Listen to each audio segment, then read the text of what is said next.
Howdy everybody, welcome to DSPN, the Duqueswood Sports and Plants Network, bringing you the finest athletics and horticultural coverage from the Duqueswood Forest. I'm Sturoot Scott, and with me as always my offshoot from another oak root, Chrys Burrtree. Up later on the big show, stunning footage of wisteria growing up the eastern side of a stone. Ooh, straight tallow. But first, some exciting highlights from the Duqueswood University Green Dukes NCBB Season 47 Blood Bowl opener versus the UC Binturongs. It's the start of a new chapter for Blood Bowl in the Duqueswood, with former VP of Student Safety Barris Podripple taking over coaching duties from Jarek Smithson and focusing primarily on his players not dying. Interesting strategy.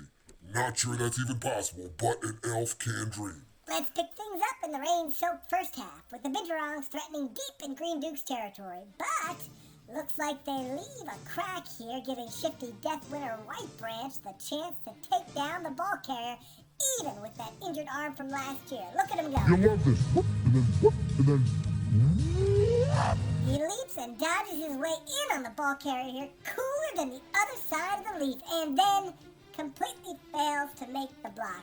Not sure if this kind of not blocking is all part of Coach Podripple's new safety first approach.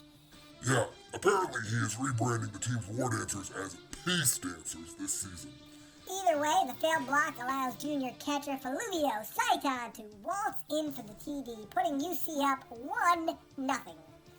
Duqueswood would quickly threaten to tie with thrower Phaedra Featherwind, hitting sophomore Cooper Quick with a perfect pass near midfield. But then, a key caging mistake by Coach Podripple here leaves Quick open for a backside blitz and ooh!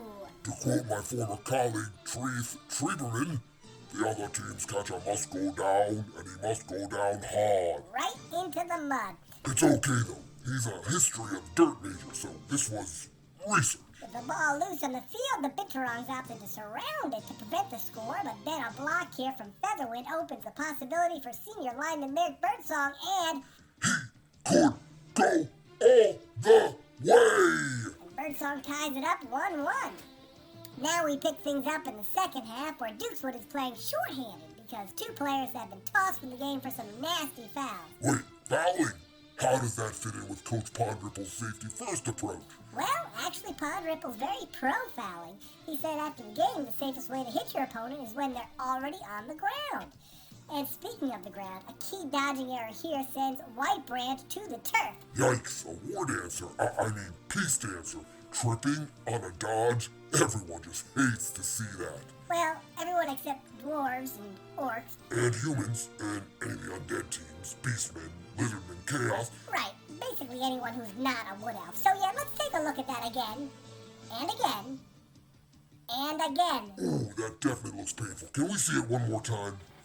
Okay, well that miscue looked to seal the win for UC as junior catcher Faluvio Saiton has the ball deep in Green Duke's territory, poised for the game-winning score, but Nobody circles the branches like the Duqueswood University Green Dukes. And Birdsongs, who just had a monster game today, catches Saiton from behind, knocking the ball loose for sophomore thrower Gilwyn Wimhand to get a hold of it and heave a prayer upfield. Yep, here's where things get as wild as a patch of Lauren forest crabgrass. UC's Taito's Coral makes a heck of a play batting the ball away, but it lands right at the roots of sophomore treeman Merlin Witherborn, setting up this final sequence.